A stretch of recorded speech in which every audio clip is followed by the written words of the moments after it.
سے نظامی بھی کوئی علم میں تم پڑھے ہوئے کیا ہو؟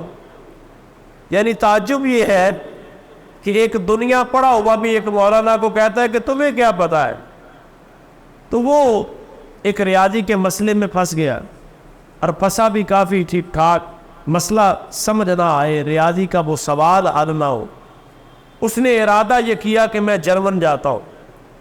اسے کسی نے کہا تو جرمن نہ جا بلکہ احمد رضا کے پاس جا. اس نے کہا یار وہ مسجد کا مولوی، جیسے آج بھی انہوں کی پتا ہے مسجد کے مولانا.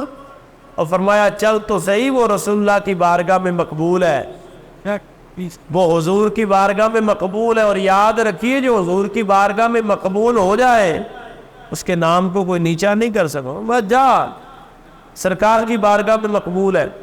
حضور سیدی اعلیٰ حضرت مجدد دین و ملت مولانا شاہ احمد رضا خان فاضل بریلوی کے پاس آیا، اور دل میں یہ پکا ارادہ ہے کہ بھائی اسے کیا پتہ ہے، اسے کون سا میرے مسئلے کا پتہ ہے. جب حضور سیدی اعلیٰ حضرت کے سامنے آیا تو فرمایا بیان کرو مسئلہ. اس نے کہا یہ کوئی شرعی مسئلہ نہیں ہے. آپ کاغذ قلم پکڑے. آپ نے کاغذ قلم پکڑا، فرمایا بیان کرو مسئلہ. اس نے مسئلہ سوال جب بیان کیا تو چند لمحوں کے بعد آپ نے اس کا جواب اس کو دے دیا. چند لمحوں کے بعد، یہاں ریکارڈ بات موجود ہے. آج وہ بندہ جس نے چند اردو کی کتابیں پڑھی ہیں وہ احمد رضا پہ بات کرتا ہے. آپ نے اس کا مسئلہ حل کر کے اس کے ہاتھ میں پکڑا دیا. جسے عربی دیکھ کر بھی قرآن بھی صحیح پڑھنا نہیں آتا، وہ کہتا ہے جی کہ ان کے باپوں نے کیا کیا ہے. آؤ میں تمہیں بتاؤں کہ احمد رضا نے کیا کیا ہے. وہ حضور کی بارگاہ میں کیسا مقبول تھا. جب ریاضی کا مسئلہ حل کر کے اس کے ہاتھ میں پکڑایا نا تو اس نے کہا حضرت یہ تو مسئلہ آپ کو بھی. فرمایا ہم نے جو پڑھا ہے نا مسئلہ کوئی بھی ہو وہ حضور کے دین کے سامنے کھڑا نہیں ہو سکتا. اس نے کہا حضرت پھر آپ اپنا ہاتھ آگے کریں، میں ان ہاتھوں کو بوسہ دینا چاہتا ہوں. ان ہاتھوں کو بوسہ دینا چاہتا ہوں جو مسئلہ کسی سے حل نہ ہوا. علی گڑھ یونیورسٹی کے سارے پروفیسر سر جوڑ کے بیٹھ گئے، مسئلہ حل نہ ہوا. میں نے اتنا لمبا سفر کرنے کا ارادہ کیا، بحری جہاز پر وہ مسئلہ آپ نے حل کر دیا. فرمایا تم کیا سمجھتی ہو محمد عربی کے گداگروں کو؟ تمہیں کیا پتا کہ رسول اللہ کے نوکر کیسے ہوتے، حضور کی بارگاہ میں مقبول لوگ کیسے ہوتے.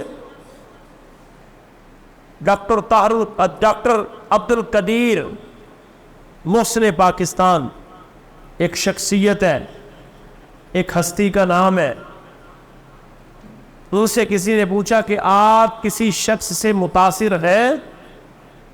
ڈاکٹر عبد القدیر سے پوچھا کسی عالم سے متاثر ہے؟ اس نے کہا برے صغیر میں ایک ہی عالم تھا، اس کا نام احمد رضا تھا. سبحان اللہ، اس کا نام احمد رضا ہے جس کے علم سے میں متاثر ہوا.